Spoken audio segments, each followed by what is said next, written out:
మీలో చాలా మంది గ్రూప్ 1 అండ్ గ్రూప్ 2 కి సంబంధించిన ప్రిపరేషన్ అవ్వాలనుకునే వాళ్ళు చాలా మంది ఉంటారు.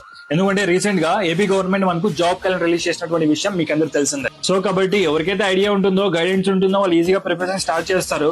కానీ ఎవరైతే కొత్తగా ప్రిపరేషన్ స్టార్ట్ చేయాలనుకున్నటువంటి బిగినర్ ఆస్పిరెంట్స్ కి ఎలా చదవాలో, ఎక్కడ నుంచి స్టార్ట్ చేయాలో, ముఖ్యంగా బుక్ సంబంధించినటువంటి బిగ్గెస్ట్ కన్ఫ్యూజన్ ఉంటుంది.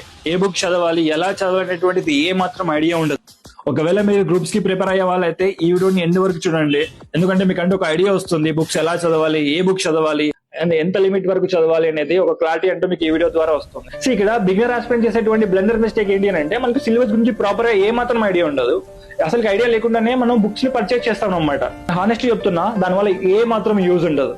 ఫస్ట్ మీరు చేయాల్సింది before purchasing any books, first syllabus గురించి, తర్వాత ఎగ్జామ్ గురించి ప్రాపర్ గా అండర్స్టాండింగ్ చేసుకోండి. ప్రాపర్ తెలుసుకున్న తర్వాతనే బుక్స్ ని పర్చేస్ చేయండి. అంటే సిలబస్ గురించి ఒక ఐడియా వస్తుంది. దాని తర్వాత ప్రతి సబ్జెక్ట్ గురించి ఏ బుక్స్ కొనాలనేటువంటి ప్రాపర్ ఐడియా మనకంటూ ఒకటి వస్తుంది. కొంతమంది ఆస్పిరెంట్స్ అమాయకంగా చేసేటువంటి పనులు ఏంటి అంటే ఒకే సబ్జెక్ట్ కి 2-3 బుక్స్ కొంటారు అనమాట. అది ఎందుకు కొంటారంటే అవుట్ ఆఫ్ క్వశ్చన్స్ 1 or 2 వస్తాయంట. సో దాన్ని కవర్ చేయడం కోసం ఆ బుక్స్ ని కొంటారంటారు. సో మీరు అలా ఏం చేయకండి. అలా చేస్తే మల్టిపుల్ బుక్స్ కొంటే దానివల్ల యూజ్ ఏమి ఉండదు. అవుట్ ఆఫ్ క్వశ్చన్స్ ఏమో కానీ ఉన్న మార్క్స్ కూడా పోతాయి దానివల్ల. సో మీరు అలాంటి బుక్స్ ఏం కొనకండి. ఒకే సబ్జెక్ట్ కి ఒకే బుక్ మెయింటైన్ చేయడానికి ట్రై చేయండి. అండ్ వన్ మోర్ థింగ్ ఏంటి అంటే ఒకసారి బుక్స్ ని కొన్న తర్వాత A to Z చదవకండి. ఫస్ట్ మీరు సిలబస్ ని అనాలిసిస్ చేసుకున్న తర్వాత సిలబస్ బేస్ చేసుకుని సెలెక్టివ్ గా బుక్స్ లోనే చదవండి. అంటే చాలా మంది ఏంటి అంటే ఉన్నది మొత్తం చదువుతారు ఆ బుక్ లో, దానివల్ల ఎటువంటి యూజ్ ఉండదు. ఫస్ట్ సిలబస్ ఏముంది, ఆ సిలబస్ తగ్గట్టుగా ఆ బుక్ లో సెలెక్టివ్ గా చదవాల్సి ఉంటుంది అనమాట. అలా చదివితేనే మన స్కోరింగ్ ఎక్కువ తెచ్చుకోవడానికి ఛాన్సెస్ ఎక్కువగా ఉంటాయి. సో ఫైనల్ గా యాజ్ ఏ బ్రదర్ గా మీకు అందరికీ చెప్పాలనుకున్నది ఒకటి, ఆ బుక్స్ అంటూ ఏ బుక్స్ అంటూ పరిగెత్తకండి. తక్కువ బుక్స్ అంటే లిమిటెడ్ బుక్స్ పెట్టుకొని మల్టిపుల్ టైమ్స్ రివిజన్ చేయడానికి ట్రై చేయండి.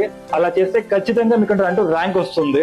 సో బాగా నోట్ బేక్ చేసుకోండి, దాన్ని బాగా రివిజన్ చేస్తూ బాగా టెస్ట్ రాస్తే మనం మంచిగా స్కోర్ తెచ్చుకోవచ్చు.